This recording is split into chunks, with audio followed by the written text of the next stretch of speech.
راہ زندگی زندگی کے نشیب و فراز میں محبت کے احساس سے تازہ دم ہونے کے لیے پروگرام سنیے راہ زندگی۔ پروگرام راہ زندگی کے ساتھ میں ہوں عادل مشتاق اور میں ہوں عظمیٰ یونس۔ ہماری طرف سے بہت بہت سلام قبول کیجیے۔ تو کہیے جناب، کیا حال چال ہیں، کیسے مزاج ہیں؟ امید کرتا ہوں کہ آپ سب لوگ ٹھیک ٹھاک ہوں گے اور ایک دوسرے کا بھی اچھے سے خیال رکھ رہے ہوں گے۔ اور جہاں پر عظمیٰ خیال رکھنے کی بات ہے تو ہمیشہ یہ بات ہمیں ذہن میں رکھنا چاہیے کہ ہمیں دوسروں کی عزت کرنی ہے، دوسروں کی ہر بات میں حقارت نہیں کرنی بلکہ ان کا خیال رکھنا ہے۔ بالکل ٹھیک کہہ رہے ہیں آپ۔ اور آج آپ مجھے کچھ اداس دکھائی دے رہے ہیں، کیا وجہ ہے؟ کوئی بات ہے؟ تو اداسی کی وجہ یہ ہے عظمیٰ کہ میں ایک اپنے دوست کے گھر گیا تھا اور اس کی جو صورتحال ہے وہ دیکھ کر کافی دل میرا پریشان ہوا کہ وہ کام کاج بھی کرتا ہے اور اس کی بیوی چونکہ اس سے زیادہ پڑھی لکھی ہے اور وہ اس کی نسبت کافی کم پڑھا ہے، تو وہ اس سے کام کرواتی ہے، یعنی کہ اس کی ذمہ داری ہے ڈیوٹی کرنا بھی اور اس کے بعد آٹا گوندنا، جھاڑو پوچھا لگانا، برتن دھونا اور دیگر تمام کام بھی اس کے ذمہ ہیں اور بچوں کو سنبھالنے میں بھی اس کا پورا فرض ہے کہ وہی کام کرے۔ تو یہ چیزیں سوچ کر میرا کافی دل پریشان ہے۔ آپ بالکل ٹھیک کہہ رہے ہیں۔ اسی طرح کا ایک واقعہ مجھے بھی یاد آ گیا، ایک شخص کا، وہ زیادہ پڑھا لکھا ہے اور اس کی بیوی اس سے کم پڑھی لکھی ہے اور وہ اس سے زیادہ کام تو نہیں کرواتا لیکن اسے تانے بہت دیتا ہے، اسے ان پڑھ کہتا ہے، جاہل گنوار کہتا ہے اور اس کی شخصیت کو مجروح کرنے کی کوئی کسر نہیں چھوڑ رکھی اس نے۔ تو یہ بہت دل برداشتہ کر دینے والی بات ہے کہ آپ اپنے ساتھی کی شخصیت کو اس کے علم کی بنا پر جج کرو اور اس کے ساتھ ایسا برا رویہ رکھو۔ جی آپ نے بالکل ٹھیک کہا۔ تو بات یہ ہے کہ چاہے وہ میاں بیوی کا رشتہ ہو، خواہ ہمارے بہن بھائیوں کا رشتہ ہو، ماں باپ یا کسی اور ہمارے معاشرتی تعلقات ہوں، ہمیں دوسروں کو عزت دینا ہے۔ ہاں، اور وہ تبھی ممکن ہے جب ہم خدا کی محبت میں اپنے آپ کو لبریز رکھیں، کیونکہ خدا کی محبت ہی دوسرے انسانوں سے محبت کرنے پر مجبور کرتی ہے، کیونکہ خدا کے کلام میں بھی تو یہ لکھا ہے کہ اپنے پڑوسی سے اپنی مانند محبت رکھ۔ تو چلیے اسی طرح کی اور بھی بابرکت باتیں ہم تلاوت کلام مقدس میں ہمیشہ ہی سیکھتے ہیں، تو آئیے پھر مل کر سنتے ہیں کلام مقدس کا یہ خوبصورت اقتباس۔ خداوند کا خوف علم کا شروع ہے، لیکن احمق حکمت اور تربیت کی حقارت کرتے ہیں۔ اے میرے بیٹے، اپنے باپ کی تربیت پر کان لگا اور اپنی ماں کی تعلیم کو ترک نہ کر، کیونکہ وہ تیرے سر کے لیے زینت کا صحرا اور تیرے گلے کے لیے توق ہوں گی۔ سن رہے تھے ہم تلاوت کلام مقدس اور بہت ہی خوبصورت بات سیکھی ہم نے کہ خدا کا خوف علم کا شروع ہے، اور جب انسان کے اندر خدا کا خوف ہوتا ہے تو وہ اپنے ارد گرد کے لوگوں سے محبت رکھتا ہے اور انہیں قابل قدر جانتے ہوئے ان کی عزت بھی کرتا ہے۔ تو اب بہت ہی اہم سیگمنٹ کا وقت ہے جس میں ہمیں بہت ہی مفید معلومات فراہم کی جاتی ہے کہ کیسے ہمیں اپنا خیال رکھنا ہے تاکہ ہماری صحت برقرار رہ سکے، کیونکہ اچھی صحت ہی تو ہماری آن اور شان ہے۔ تو پھر دیر کس بات کی، چلیے بڑھتے ہیں آگے اور مل کر سنتے ہیں صحت کی باتیں۔ پروگرام صحت سب کے لیے لے کر میں شہباز اجاز آپ کی خدمت میں حاضر۔ سامعین، اکثر ہم سنتے ہیں کہ کسی کو سانس کی تکلیف ہے، اسے سانس اچھی طرح سے نہیں آتا، اس کا سانس سکڑ رہا ہے، تو ڈاکٹر کے پاس جاتے ہیں تو پتہ چلتا ہے کہ اسے دمہ کی بیماری ہے۔ تو دمہ کی بیماری کے متعلق مزید آج ہم جاننے کے لیے، اس پر گفتگو کرنے کے لیے ڈاکٹر یاسر صاحب ہمارے ساتھ موجود ہیں۔ تو سب سے پہلے ڈاکٹر یاسر صاحب، ہم آپ کو خوش آمدید کہتے ہیں اسٹوڈیو میں۔ بہت شکریہ، thank you so much. Doctor سب سے پہلے یہ بتائیے گا کہ یہ دمہ کی بیماری میں سانس کا پھولنا یا سانس کا اکھڑنا یہ کیوں ہوتا ہے؟ یہ کس وجہ سے یہ دمہ کی بیماری سر اصل میں سانس کیوں مشکل سے آتا ہے دمہ کی بیماری میں؟ اس کی وجہ یہ ایک الرجک انفلیمیٹری ڈیزیز ہے، مطلب اس میں جو آپ کے لنگز ہیں ان کی سوزش ہو جاتی ہے، اور یہ ایک ہی دن میں آپ کے لنگز کی سوزش نہیں ہو جاتی، یہ کرونک ڈیزیز۔ کرونک کا مطلب ہے ہر وہ بیماری جو 2 سے 3 ہفتے سے جس کو زیادہ عرصہ ہو گیا، آہستہ آہستہ آہستہ آپ کے لنگز ڈیمیج ہو جاتے ہیں کسی الرجنس کی وجہ سے، جس کی وجہ سے ان کی انفلیمیشن ہو جاتی ہے اور آپ کو سانس مشکل سے آنے لگتا ہے۔ یعنی کہ پھیپھڑوں میں کوئی ایسا مسئلہ بن جاتا ہے جس کی جی بالکل، جیسے میں نے بتایا کہ یہ سوزش ہو جاتی ہے پھیپھڑوں میں، جس کی وجہ سے آپ کو یہ مسئلہ ہو جاتا ہے۔ ڈاکٹر صاحب اس کی وجوہات کیا ہیں کہ جب ہمارے پھیپھڑوں میں سوزش ہو جائے، اس کی کون سی ویسی وجوہات ہیں؟ سر بہت سارے ایسے الرجنس ہیں جو ہمارے اس کو پرووک کرتے ہیں، جس کی وجہ سے ہمارے پھیپھڑے سویلنگ ہو جاتی ہے. کسی مریض کو کوئی نمونیا ہو گیا یا کف ہو گئی، کوئی ویزنگ شروع ہو گئی اور وہ اتنی شدید ہوگی کہ آپ کے لنگز پہ افیکٹ کیا، کوئی بیماری جو کرونک بیماری، اس کی وجہ سے آپ کے وہ اثرات چھوڑ جاتی ہے آپ کے لنگز پہ، اس کی وجہ سے آپ کو سانس لینے میں مشکل شروع ہو جاتی ہے. اور اس کا یہ ایک فیملی ہسٹری کی وجہ سے بھی ہوتی ہے. اگر آپ کی فیملی میں گھر میں کسی کو ہے، کیونکہ یہ ایک جینیٹک ڈیزیز ہے، موروثی بیماری ہے جو آپ کے پیرنٹ سے آپ کو آ سکتی ہے. صرف سانس کا اکھڑ جانا کو ہم وہی نہیں کہتے دمہ کہتے، کیونکہ سانس تو بہت ساری دل کی بیماریوں میں بھی اکھڑتا ہے. اگر کوئی چلنے سے یا کوئی کام کرنے سے آپ کا سانس اکھڑتا ہے تو وہ دل کی بیماری، وہ دمہ نہیں ہے. دمہ ہوتا ہے کہ اچانک سے بندہ بیٹھا ہے، اچانک ہی کام کرے تو اس سے اس کا سانس خراب ہونا شروع ہو جائے. اور یہ سانس خراب کس ٹائم پہ ہوتا ہے؟ دمے کے مریضوں کی زیادہ علامتوں میں کہ رات کے ٹائم ان کا سانس خراب ہوتا ہے. اکثر مریض کہیں گے کہ رات کو اٹھ جاتے ہیں کہ سانس مشکل ہو گیا، اور اس کی وجہ کیا ہوتی ہے کہ رات کو موسم چینج ہوتا ہے، ٹھنڈ ہوتی ہے. اور یہ بھی آپ نے دیکھا ہوگا کہ گرمیوں میں یہ کم ہوتا ہے، سردی کے موسم میں اور جب گندم کی کٹائی ہو رہی ہوتی ہے، جب پولنز ہوتے ہیں، تب یہ دمے کے مسئلہ زیادہ ہوتا ہے. جس سے یعنی اس بیماری کا موسم کے ساتھ بھی تعلق ہے؟ بالکل موسم کے ساتھ تعلق ہے. اس میں یہ ہے کہ کچھ ہوتی ہے، ایک سیزنل الرجی ہوتی ہے، وہ اور چیز ہے. سردیوں میں یہ دمے کا مسئلہ مریضوں کو زیادہ ہوتا ہے. ڈاکٹر صاحب اس میں عمر کا بھی کوئی تقاضا ہے کہ یہ اس عمر میں جا کر یہ بیماری نہیں سر، کسی عمر میں بھی ہو سکتی ہے؟ عمر کا کوئی نہیں، اس میں کوئی بھی عمر ہو سکتی ہے. ہم نے ہاسپٹل میں بچوں کو بھی التما دیکھا ہے، لیکن جو زیادہ سیویئر کنڈیشن ہے بیماری کی جو ظاہر ہوتی ہے وہ بڑوں میں ہوتی ہے. ڈاکٹر صاحب اس کی کون سی ایسی علامت ہے جس سے عام بندہ جان سکے کہ یہ دمہ کی بیماری ہے؟ سر اس میں یہی، جیسے میں نے آپ کو بتایا، اچانک سے آپ کا سانس خراب ہو جانا. آپ بیٹھے ہوئے ہیں، کوئی بندہ پرفیوم لگا کے آیا، آپ نے وہ سنگا آپ کو، ساتھ ہی آپ کا سانس خراب ہو گیا. کوئی اسموکر ہے، مثلا کوئی بندہ آپ کے پاس سگریٹ پی رہا ہے بیٹھا، تو اس سے آپ کا سانس خراب ہو گیا. یہ آپ نے کوئی گرد و غبار ہوا، کوئی اس طرح کا انوائرمنٹ آیا، اس سے آپ کا سانس خراب ہو گیا. کوئی آپ نے چیز ایسی کھا لی، آئس کریم آپ نے کھا لی، اس کے بعد تھوڑی دیر بعد مریض کا سانس خراب اٹھنا شروع ہو گیا. کوئی چیز بازار کی آپ نے کھا لی، اس سے جو ہے تلی ہوئی چیز اس طرح کی آئلی، جو اس سے آپ کا سانس خراب ہونا شروع ہو گیا، یہ دمہ کی علامتوں میں آتا ہے. ٹھنڈی اور گرم چیزیں کھانے کا بھی اس کے ساتھ کوئی تعلق ہے؟ جی بالکل، اگر بہت زیادہ ٹھنڈی چیزوں کا استعمال نہ کریں وہ دمہ کی ایک وجہ بن سکتی ہیں. ڈاکٹر صاحب کچھ لوگ زیادہ تر بند کمروں میں رہتے ہیں اور کچھ لوگ کام ایسے کرتے ہیں جیسے کیمیکلز کی فیکٹریوں میں یا روئی کی فیکٹری میں، یا کچھ لوگوں کا کام مٹی سے زیادہ ہوتا ہے، زیادہ تر وقت ان کا گرد و غبار میں گزرتا ہے. کیا یہ ساری باتیں بھی دمے کا سبب بنتی ہیں؟ بالکل سر، یہ ساری یہ ہیں جس طرح میں نے آپ کو بتایا، یہ لنگز کو یہ پروموٹ کرتی ہیں، یہ دمہ کو. جو فیکٹری ورکرز ہیں انہوں نے دھواں بھی لینا ہے، ٹاکسن جو ہیں سارے اس کی وجہ سے ہوتا ہے. جو یہ اسپننگ ملز ہوتی ہیں جہاں پہ روئی سے دھاگا بنتا ہے، وہاں پر بہت زیادہ چانسز ہوتے ہیں دمے کے.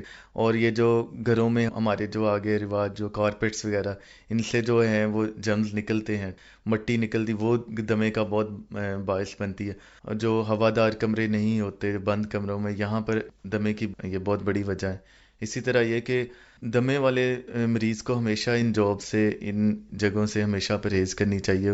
ڈاکٹر صاحب کون سی ایسی احتیاطی تدابیر ہیں جن پر عمل کر کے ہم دمہ جیسی بیماری سے بچ سکتے ہیں؟ سر سب سے پہلے تو یہ ہے کہ آپ جو ہے الرجنس، اس سے ہمیشہ دور رہیں. پرفیوم آپ کو الرجی کرتا ہے، کوئی یہ موسم جس طرح میں نے آپ کو بتایا گندم کی کٹائی کا موسم یا بہار کا موسم، آپ ماسک یوز کریں ہمیشہ، اس سے آپ کو مسئلہ نہیں ہوگا. کوئی آپ کے پاس اسموک کر رہا ہے اس کو آپ فوری روک دیں کہ یہ اسموکنگ نہ کریں. آپ کو دمے کا مسئلہ ہے، آپ ریکویسٹ کر سکتے ہیں.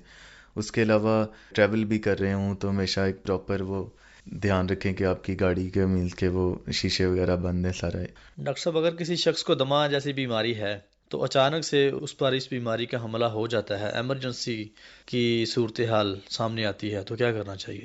مریضوں کو چاہیے کہ لائف سیلرز، انہیلرز آپ کے اپنے پاس ہمیشہ رکھیں. انہیلرز جو ہیں یہ آپ اس کے 1-2 پف لیں تو فوری آپ مینس کہ آپ کا سانس بہتر ہو جاتا ہے. بہت شکریہ ڈاکٹر یاسر صاحب آپ کا آج کے لیے. دمہ جیسی بیماری کے متعلق بہت ہی اچھی باتیں ہمیں بتائیں اور ہم آپ کے بہت زیادہ شکر گزار ہیں.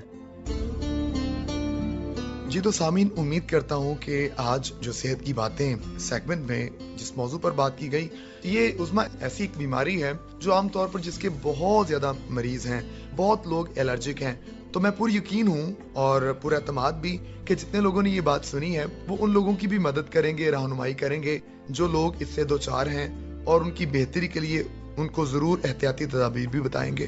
تو تمام تر لسنرز جو ہمیں سن رہے ہیں، ہم آپ سے کہنا چاہیں گے کہ ہمیں ضرور خط لکھیے گا، اور ہم بتاتے چلیں آپ کو پتہ پروگرام میں خط لکھنے کے لیے پتہ ہے پروگرام راہ زندگی، پوسٹ باکس نمبر 117 فیصل آباد، اور فون کال اور SMS کے لیے ہمارا نمبر ہے 0333 4825 اور فیس بک ID ہے PCRM فیصل آباد، اور ہمارا یوٹیوب چینل ہے پاکستان کرسچن ریکارڈنگ منسٹریز، اور اس کے علاوہ جناب آپ ہماری ویب سائٹ وزٹ کر سکتے ہیں جو ہے www.fibaradio.pk۔ تو کوئی بھی میڈیم استعمال کیجئے، ضرور خط لکھیے یا SMS کیجئے، یا کسی بھی طور پر آپ ہم سے رابطہ کرنا چاہتے ہیں تو ہم آپ کو ویلکم کہتے ہیں۔ اور اس وقت بھی ہمارے پاس آپ کے خطوط، آپ کے پیغامات، آپ کے فیس بک میسیجز موجود ہیں، تو چلیے پھر ہم انہی کو شامل کرتے ہیں جو اس وقت ڈھیر ہمارے پاس موجود ہے۔ ان میں سے پہلا خط عظمیٰ میرے پاس ابھی ہے، یہ خط ہے جی جنگ سے، اور اس کو لکھنے والے ہیں حافظ نعیم احمد جو باقاعدہ لسنر ہے ہمارے۔ آپ نے کہا 18 مئی کا پروگرام سنا، عادل مشتاق اور میڈم عظمیٰ یونس کی آواز میں سبھی سلسلوں کی انہوں نے تعریف کی ہے، اور انہوں نے کہا ہے کہ سبھی سلسلے بہت اچھے ہیں، موسیقی کو انہوں نے پسند کیا ہے، ساتھ ہی انہوں نے کہا ہے کہ ڈاکٹر صاحب کی جو باتیں ہیں وہ بھی ہماری صحت کے لیے بہت بہت اچھی ہیں، اور ساتھ ہی انہوں نے کہا کہ راہ زندگی کی پوری ٹیم بہت ایمانداری سے اپنی ذمہ داری نبھا رہی ہے۔ تو بہت شکریہ جی آپ کا حافظ نعیم صاحب۔ اسی طرح سے ہمیں لکھتے ہیں اسرار احمد چودھری صاحب، اور آپ ریگولرلی ہمارے پروگرام کو سن رہے ہیں، آپ کے متعدد پیغامات ہمیں موصول ہو رہے ہیں، آپ کا بہت بہت شکریہ۔ آپ کہتے ہیں کہ ساری ٹیم کو محبتوں بھرا سلام قبول ہو، اور کہتے ہیں کہ ہم سب خیریت سے ہیں، اور امید کرتے ہیں کہ آپ سب بالکل خیریت سے ہوں گے، اور آپ دعا کرتے ہیں کہ پروگرام راہ زندگی اسی طرح دن دوگنی اور رات چوگنی ترقی کرتا جائے، آمین۔ بہت بہت شکریہ آپ کی محبت کے لیے اور آپ کی دعاؤں کے لیے۔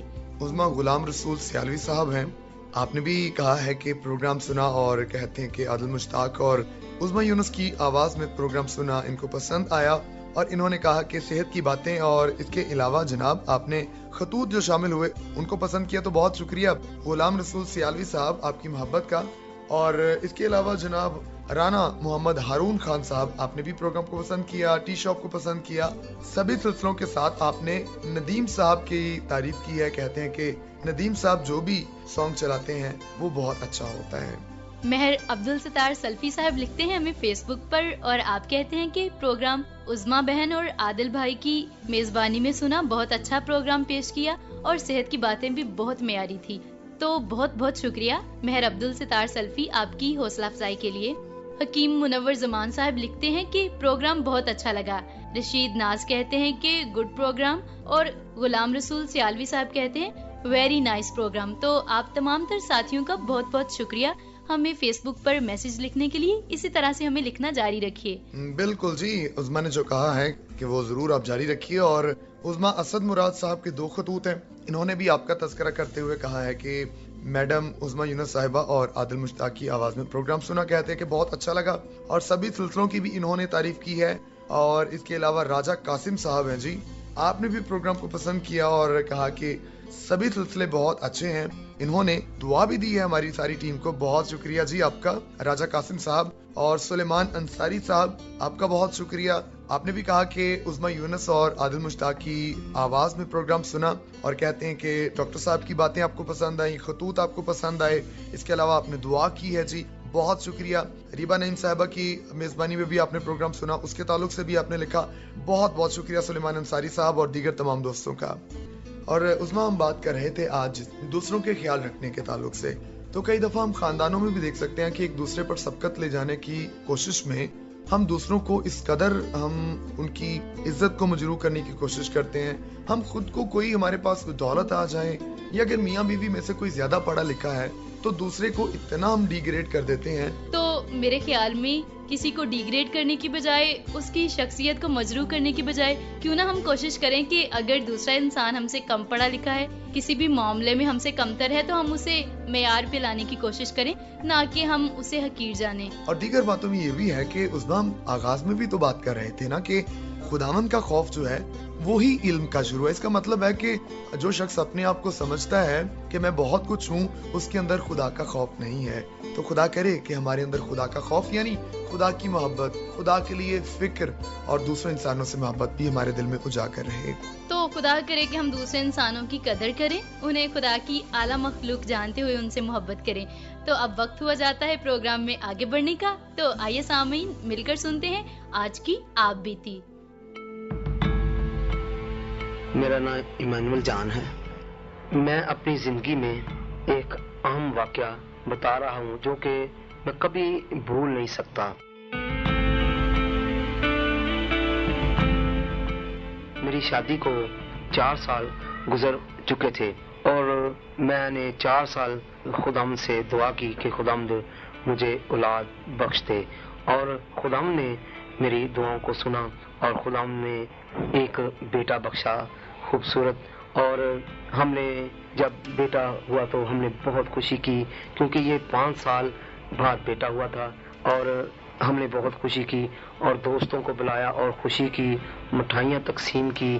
تو ایسا ہوا کہ تھوڑے عرصے بعد 1 ماہ بعد وہ بیمار ہو گیا اور ہم بہت ہی پریشان ہوئے، اور ایسا ہوا کہ جب وہ بیمار ہو گیا تو ہم ایک ہاسپٹل میں لے گئے، اور جب ہاسپٹل میں لے گئے تو انہوں نے کہا کہ آپ ایسا کریں کہ ہمارے پاس اس کی ٹریٹمنٹ نہیں، کیونکہ اس کی مرض زیادہ بڑھ گئی ہے۔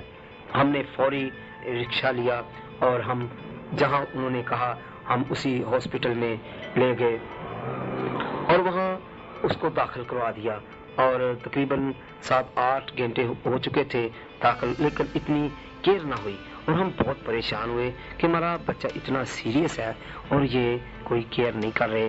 آخر تقریباً 8 گھنٹے ہوئے تو ایک ڈاکٹر آیا، اس نے کہا کہ آپ بیٹھے ہوئے ہیں، بچہ آپ کا ختم ہو چکا ہے۔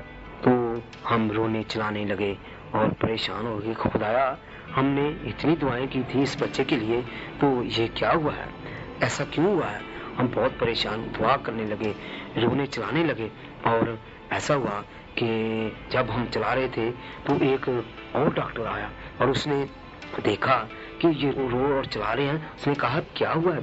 ہم نے کہا کہ یہ ڈاکٹر صاحب آئے ہیں، اس نے کہا کہ یہ آپ کا بچہ ختم ہو گیا، اور ڈاکٹر نے اس کے پاس ایک سٹک تھی اور اس نے بچے کے پاؤں پر لگائی اور بچہ ایک دم تھوڑی سی حرکت میں آیا، اور اس نے کہا اپنے دوسرے ساتھی سے یہ آپ نے کیا کہہ دیا ہے؟ ڈاکٹر صاحب یہ تو بچے میں ابھی حرکت ہے، اور اس نے فوری ورک شروع کیا اور وہ وارڈ میں لے گیا اور اس نے ایمرجنسی اس پر مشین لگائی، اور آہستہ آہستہ وہ بچہ زیادہ حرکت میں آنا شروع ہو گیا، اور وہ 2 دن بعد بچہ بالکل ٹھیک ہو گیا۔ لیکن میں اس کی محبت کو کبھی نہیں بھول سکتا۔ اگر وہ موقع پر نہ پہنچتا تو اب میں اپنے بچے سے ہاتھ دھو بیٹھتا، اور میں اس کے بارے میں سوچتا ہوں جو لاپرواہ ڈاکٹر تھا اور جس نے غور سے نہیں دیکھا، جس نے غور سے چیک نہیں کیا۔ اگر دوسرا ڈاکٹر نہ آتا تو اس کی لاپرواہی ہمیں ہمیشہ بچے سے جدائی کر دیتی۔ میں اپنے خداوند کا شکر کرتا ہوں اور اس ڈاکٹر کا جس نے ہمارے ساتھ محبت کی اور کوشش کر کے اس بچے کو بچا لیا، اور اس ڈاکٹر کو بھی میں کبھی نہیں بھول سکتا۔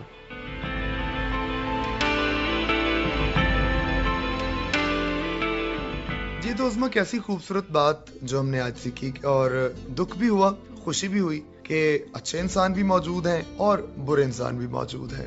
تو خدا کرے کہ ہم اچھے انسان بننے کے لیے ہمیشہ کوشش کرتے رہیں۔ اب وقت ہے پروگرام کے اختتام کا، لیکن اس سے پہلے ہمیشہ کی طرح ہم جھکاتے ہیں اپنے سروں کو قادر مطلق خدا کے حضور اور مل کر کرتے ہیں دعا۔ آسمانی باپ، ہم آپ کی حضوری میں آتے ہیں اور آپ کی بے حد شکر گزاری کرتے ہیں آپ کی اس محبت کے لیے جو آپ نے ہم سے کی۔ ہم آپ سے التجا کرتے ہیں فضل بخش دیجیے کہ ہم دوسرے انسانوں سے محبت کریں اور انہیں محبت کی روح سے خود سے بڑھتر جانیں۔ رب تعالیٰ ہم دعا کرتے ہیں تمام سامعین کے لیے، ان کے خاندانوں کے لیے، ان کی سلامتی کے لیے، اور یہ توفیق بھی مانگ لیتے ہیں کہ ہمیں توفیق عطا کیجیے کہ ہم ہمیشہ ایک دوسرے کا بہت خیال رکھیں اور آپ کی مرضی کو، آپ کی منشا کو اپنی زندگی میں پوری کرنے کی پوری کوشش کریں۔ ہم اپنے ملک کی سلامتی اور بقا کے لیے بھی آپ کی حضوری میں التجا کرتے ہیں اور اس دعا کو ہم مانگ لیتے ہیں یسوع مسیح ناصری کے نام سے، آمین۔